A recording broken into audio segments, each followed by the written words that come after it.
Hello students, good morning to all of you. Today I have brought a video on nominative absolute phrase. क्या simple sentence बनाना सीखेंगे nominative absolute phrase के अंतर्गत। Nominative कर्ता कारक और absolute का अर्थ होता है संपूर्ण फ्रेज वाक्यांश, अर्थात संपूर्ण वाक्य को कर्ता कारक के रूप में फ्रेज यानी किसी वाक्य का अंश बना करके लिखना ही नॉमिनेटिव एब्सोल्यूट फ्रेज कहलाता है। इसमें बच्चों हम तीन बातों को पढ़ेंगे, गौर करिएगा।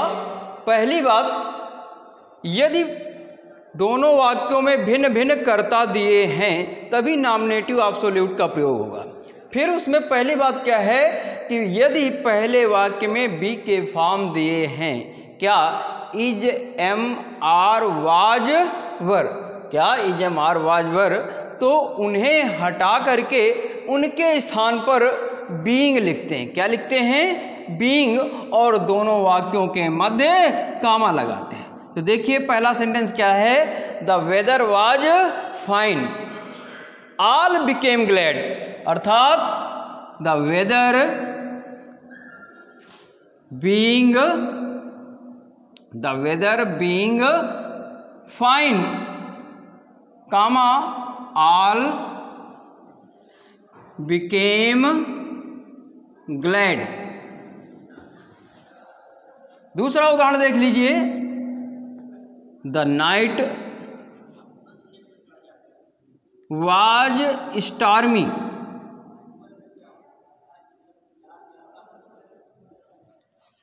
none came out from the house। तो इसमें भी देखिए बी का फॉर्म दिया है, क्या दिया है? वाज। तो the night being stormy, comma none came out from the house. बच्चों ये जो बीइंग लग रहा है प्रेजेंट पार्टिसिपल के अंतर्गत, प्रेजेंट पार्टिसिपल के अंतर्गत लगाइए, और दोनों वाक्यों में जब भिन्न भिन्न कर्ता दिए हैं तभी इसका प्रयोग होगा। इस चीज़ को ध्यान रखना है। दूसरी बात है कि परफेक्ट पार्टिसिपल के अंतर्गत वाक्य हम बनाएंगे तो देखिए क्या बनेगा, यदि दोनों वाक्यों में भिन्न भिन्न कर्ता दिए हैं और पहले वाक्य में बी के फॉर्म नहीं दिए हैं, कोई अन्य क्रिया दी है, तो उस क्रिया के थर्ड फॉर्म से पूर्व हैविंग लगाते हैं। जैसे the police arrived, the thieves ran away. तो अराइव्ड दिया है, क्या बनेगा?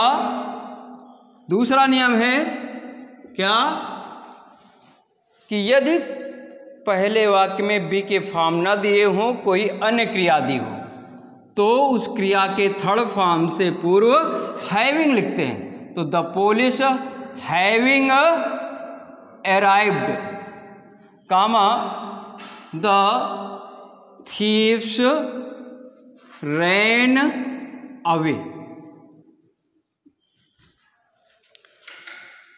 The police having arrived. तो ये बच्चों परफेक्ट पार्टिसिपल के अंतर्गत होगा। दूसरा वाक्य देखिए, the sun set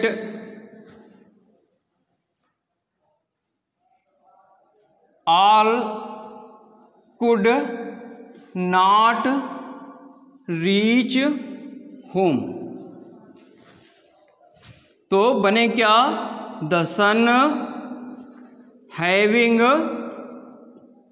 set comma all could not reach home.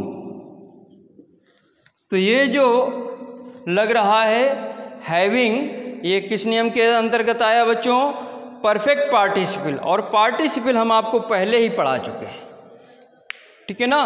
तो यहाँ पर शर्त वही है, शर्त दूसरी नहीं है। यदि दोनों वाक्यों में क्या, दोनों वाक्यों में भिन्न भिन्न कर्ता दिए हों, क्या दोनों वाक्यों में भिन्न भिन्न कर्ता दिए हों और पहले वाक्य में बी के फॉर्म न दिए हों, कोई अन्य क्रिया दी हो, तो उस क्रिया के थर्ड फॉर्म से पूर्व हैविंग लगाते हैं। एक नियम और है, उसको भी ध्यान ले लीजिए।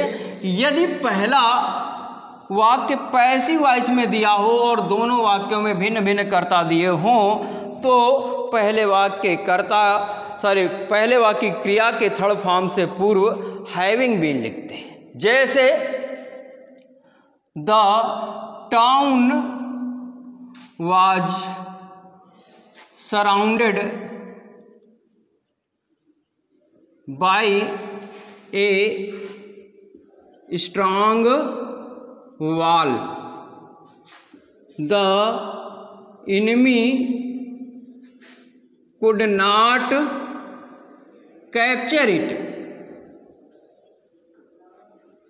तो बने क्या? देखिए यहाँ पर पैसिव वॉइस में दिया, क्योंकि वाज भी दिया, क्रिया का थर्ड फॉर्म भी दिया है। तो the town having been surrounded by a strong wall, comma the enemy could not capture it. तो हैविंग बीन का प्रयोग हुआ। एक उदाहरण और देख लीजिए। The commander was shot, the army spread everywhere। तो यहाँ पर भी वही है, क्रिया का थर्ड फॉर्म है, शूट का थर्ड फॉर्म शॉट। तो क्या बनेगा? द कमांडर हैविंग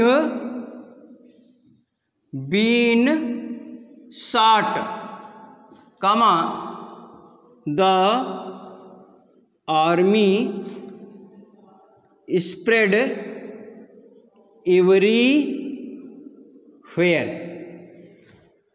तो ये बच्चों बना तो परफेक्ट पार्टिसिपल का ही है वाक्य, लेकिन पैसिव वॉइस में दिया है, इसलिए हैविंग बीन का प्रयोग करेंगे।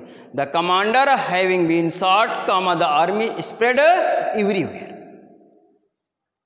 ठीक, तो शायद समझ में आया होगा और बिल्कुल स्पष्ट है कि नॉमिनेटिव एब्सोल्यूट यानी कर्ता कारक के रूप में एब्सोल्यूट संपूर्ण वाक्य को फ्रेज यानी वाक्यांश बना करके, किसी वाक्य का अंश बना करके लिखना ही नॉमिनेटिव एब्सोल्यूट फ्रेज कहलाता है। Okay, thanks.